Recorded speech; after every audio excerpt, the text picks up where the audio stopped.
I pray Nigeria never happens to me. Sommie Maduagwu's prophetic cry and a nation's unheeded warning.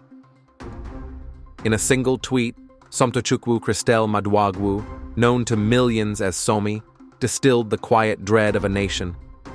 I pray from the depth of my heart that Nigeria never happens to me or anyone I care about. Posted months before her tragic death on September 29, 2025, those words have become a haunting epitaph for the 29-year-old Arise news journalist whose life was stolen in alleged brutal armed robbery at her Katampe home in Abuja.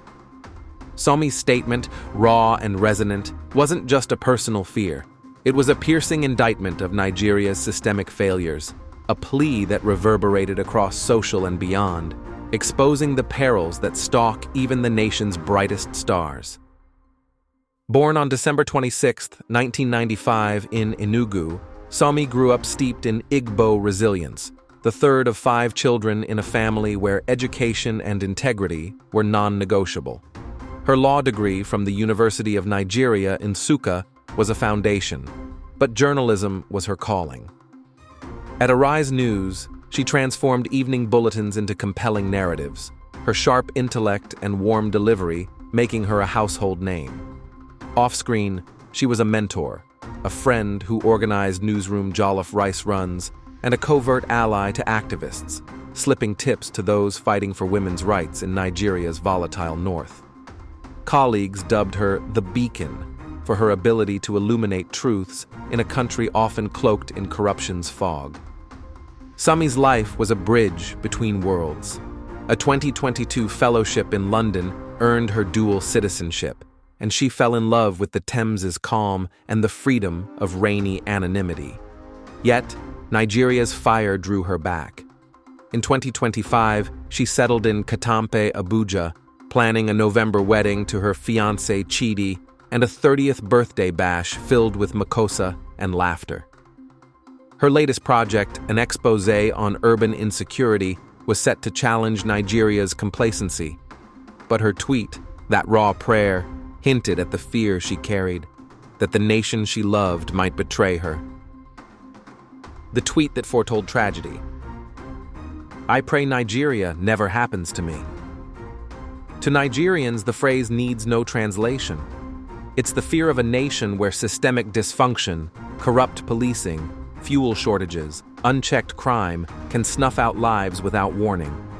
Sommie's tweet, shared in a moment of vulnerability, captured a universal anxiety. On X, users echoed her sentiment. Nigeria happening is the robbery that leaves you penniless, the hospital without power, the police car without fuel. For Sommie, a journalist exposing urban crime, the fear was likely sharper, her work a beacon that could draw danger. On September 29, 2025, her prayer went unanswered. In the early hours, 3 hooded robbers breached her Katampe home, machetes gleaming. Sommie's call to emergency services was met with excuses. No patrol cars, no fuel. As the intruders stormed her bedroom demanding valuables, she wielded her courage like a weapon. Your faces will haunt broadcasts, she reportedly said, defiant to the end. In the chaos, she fled to her 3rd-floor balcony, only to fall or be pushed to the concrete below. Relatives, alerted by a desperate call to her friend Ada, rushed her to Garki Hospital in a private cab, but Nigeria's delays had already claimed her. She was pronounced dead, her light extinguished at 29.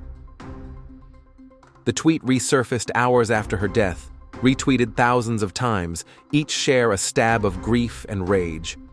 X became a digital wake, with an Our Justice for Sommie and Our End Insecurity now trending alongside her words. She knew, one user wrote, she saw Nigeria's shadows and still fought them. Another posted, her prayer was ours, but Nigeria keeps happening. Arise News aired tributes, replaying Sommie's final report on youth resilience, a cruel mirror to her own unbreakable spirit. The information minister vowed justice, but ex-users were skeptical, demanding systemic change. Fuel the ambulances, arm the police, honor Sommie with action. Her statement laid bare Nigeria's fault lines. Insecurity plagues cities like Abuja, with 2025 seeing a spike in armed robberies, 1,047 reported cases in the capital alone, per police data shared on X. Emergency services falter under fuel scarcity and underfunding, a reality Sommie faced in her final moments. Her exposé, left unfinished on her ransacked laptop, aimed to name these failures. Her death, instead, became their starkest proof. Sommie's fear wasn't weakness, it was clarity.